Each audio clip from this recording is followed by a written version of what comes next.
Good evening everyone, welcome to civil service study practice set number ये 227 है। UPPCS के लिए हैं और प्रैक्टिस करेंगे इसमें हम करंट अफेयर्स के प्रश्नों पर। एक आधा प्रश्न इसमें जीएस का हो सकता है, बाकी करंट के प्रश्न हैं।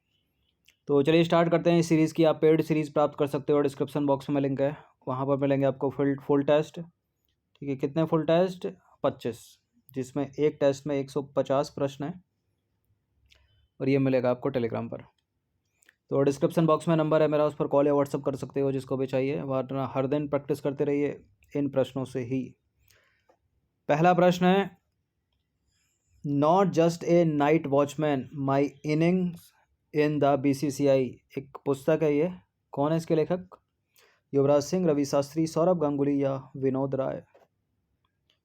ये पुस्तक है विनोद राय की।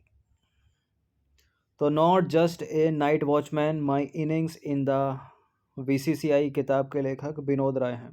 एक आधा पुस्तक जो है स्टेट पीसीएस में पूछ ली जाती है। ये जीएस का प्रश्न आ गया। दिल्ली सल्तनत कालीन वंश का सही कालानुक्रम बता दीजिए। कौन सबसे पहले है, उसके बाद उसके बाद उसके बाद? खिलजी पहले है, गुलाम तुगलक सबसे पहले है, गुलाम वंश के बाद आएगा खिलजी वंश, उसके बाद तुगलक, सैयद, फिर लोधी वंश। सी आंसर हो जाएगा इसका। तो सबसे पहले गुलाम वंश, खिलजी वंश, तुगलक वंश, सैयद वंश और लोधी वंश दिल्ली सल्तनत के वंशों का सही अनुक्रम या कालानुक्रम है। ये नंबर है, इस पर कॉल या व्हाट्सएप करके आप पेड सीरीज प्राप्त कर सकते हो। क्वेश्चन नंबर 3 पर आ जाइए। संसार का सबसे बड़ा रेतीला मरुस्थल रब अल खाली कहाँ अवस्थित है?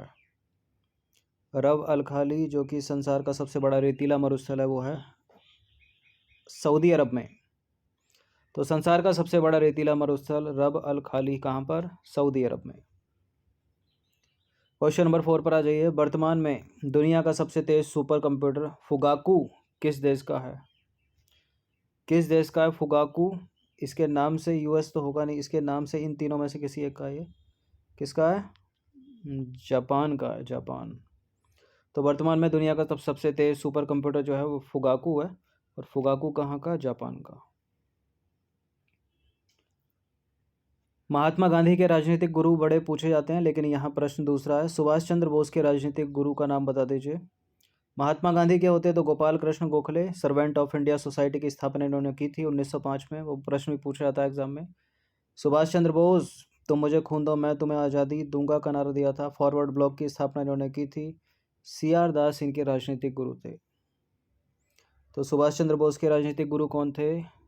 CR दास। देखिए, पल्ली गांव जो है ना, पल्ली गांव की पंचायत जो है वो कार्बन न्यूट्रल बनने वाली देश की पहली पंचायत बन गई है। आपको बताना है कि जो पल्ली गांव है वो कहाँ पर स्थित है, किस राज्य या केंद्र शासित प्रदेश का है ये पल्ली गांव? यह है जम्मू कश्मीर का। तो पल्ली गांव कार्बन न्यूट्रल बनने वाली देश की पहली पंचायत है और यह जम्मू कश्मीर के सांबा डिस्ट्रिक्ट में स्थित है पल्ली गांव। नंबर 7 पर आ जाइए। पॉलिटी का प्रश्न है, निम्न में से कौन सा युग्म सही सम्मिलित नहीं है? नागरिकता संबंधी प्रावधान भारतीय संविधान के भाग 2 में, मूल अधिकार संबंधी प्रावधान भाग 3 में, केंद्र राज्य संबंध भाग 10 और 11 रोमन में लिखा हुआ है, आपातकालीन प्रावधान 10, 5, 15, 16 और 1, 17 में। कौन सा सम्मिलित नहीं है? एक तो पक्का सम्मिलित नहीं है। नागरिकता सभी को पता है भाग 2 में। अगर DPSP आता राज्य के नीति निषेध सिद्धांत तो वो भाग 4 में हो जाते। मूल अधिकार भाग 3 में सही है। केंद्र राज्य संबंध भाग 11 भी तो सही है। आपातकालीन प्रावधान यानी एमरजेंसी प्रोविज़न जो है वो 18, 18 में है। अगर हम इनको गिनेंगे तो 17 ही हो रहा है, डी गलत है। तो भारत के संविधान के भाग 18 में 10, 5, 15, 16, 17, 18 अनुच्छेद 352 से लेकर 360 तक आपातकालीन प्रावधान है, यानी एमरजेंसी प्रोविज़न है। 352 में है राष्ट्रीय आपातकाल, 356 में है राष्ट्रपति शासन और 360 में है वित्तीय आपातकाल, जो भारत में अभी तक नहीं लगा। और राष्ट्रीय आपातकाल कितनी बार लग चुका है अभी तक? 3 बार। और राष्ट्रपति शासन तो लगते रहते हैं। नंबर 8 पर आ जाइए। BBC Indian sports women of the year award 2021 किसे दिया गया है? मीराबाई चानू। तो मीराबाई चानू को BBC Indian sports women of the year award 2021 का विजेता घोषित किया गया। इनका नाम याद रखिएगा।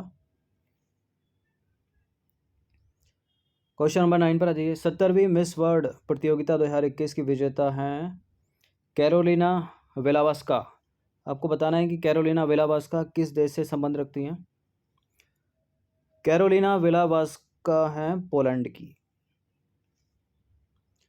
तो 70वीं मिस वर्ल्ड है, ठीक है, मिस वर्ल्ड प्रतियोगिता 2021 की विजेता हैं कैरोलिना वेलावास्का और पोलैंड से हैं ये। 10वां प्रश्न है, उत्तर प्रदेश सरकार ने किस अभिनेत्री को एक जिला एक उत्पाद योजना का ब्रांड एम्बेसडर बनाया है। कई बार ये प्रश्न आया होगा सीरीज में, और इसका उत्तर है कंगना रनौत। तो अभिनेत्री कंगना रनौत को उत्तर प्रदेश सरकार ने एक जिला एक उत्पाद योजना का ब्रांड एम्बेसडर बनाया। तो डी है इसका आंसर। भारतीय संविधान को कब अपनाया गया था, और एक प्रश्न पूछा है कि लागू कब हुआ था।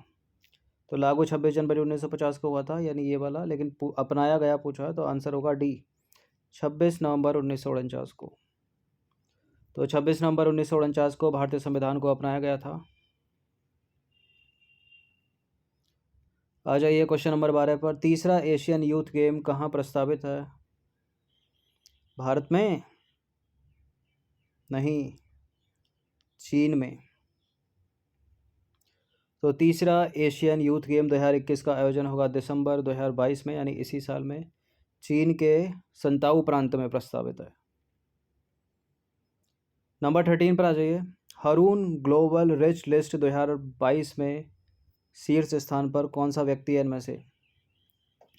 देखिए, स्पेस एक्स के संस्थापक जो एलोन मस्क हैं वो बहुत अमीर हैं वर्तमान में। तो स्पेस एक्स और टेस्ला कंपनी के संस्थापक Elon Musk Hurun global rich list 2022 में शीर्ष स्थान पर हैं।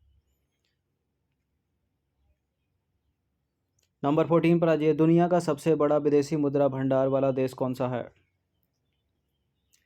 इसका उत्तर भारत नहीं है, लेकिन भारत पीछे भी नहीं है बहुत, चौथे स्थान पर है भारत, ठीक है, विदेशी मुद्रा भंडार के मामले में। पहले पर है चीन, दूसरे पर है जापान, तीसरे पर स्विट्जरलैंड और चौथा है अपना प्यारा भारत।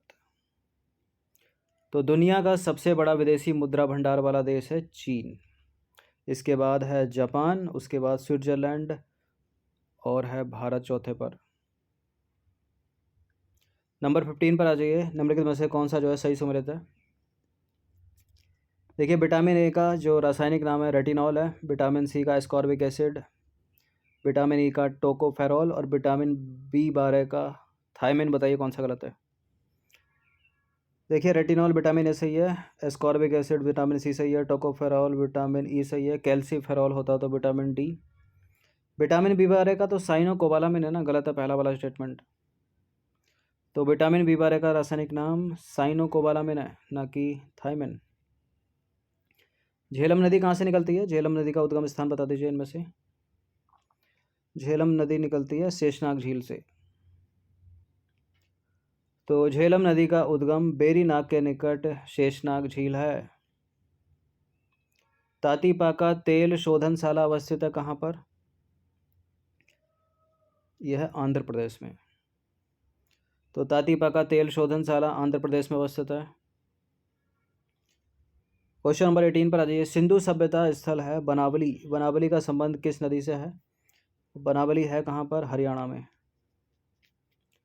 तो इसका संबंध है सरस्वती से।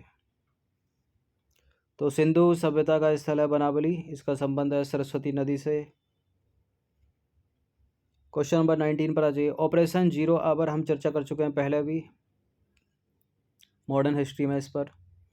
इसका संबंध है 1942 के भारत छोड़ो आंदोलन के एग्जैक्ट डेट के साथ, 8 अगस्त 1942। सभी नवज्ञ आंदोलन है 1930 का, असहयोग आंदोलन है 1920 से 1922।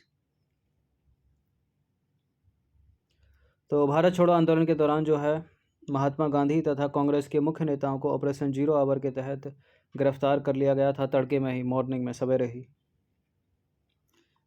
20वां प्रश्न है, देश के पहले ड्रोन स्कूल का उद्घाटन कहाँ किया गया है। ये करंट का प्रश्न आ गया। तो लगभग 10-12 प्रश्न ही निकले इसमें करंट के, बाकी जीएस के ही थे। देश के पहले ड्रोन स्कूल का उद्घाटन किया गया है मध्य प्रदेश के ग्वालियर में। तो केंद्रीय नागरिक उड्डयन मंत्री द्वारा मध्य प्रदेश के ग्वालियर में देश के पहले ड्रोन स्कूल का उद्घाटन किया गया। ये सारे प्रश्न एकदम बुलेट की तरह हैं, ठीक है, सटीक टू द पॉइंट पूछे जाने की संभावना बहुत ज़्यादा है। देखिए, जितने स्टूडेंट भी अदर स्टेट के पीसीएस वाले हैं वो सारे प्रैक्टिस करते रहिएगा इन प्रश्नों से, और ख़ुद का कल्चर पढ़ते रहिए। बाकी कुछ एक्स्ट्रा पढ़ने की आवश्यकता है नहीं। धन्यवाद।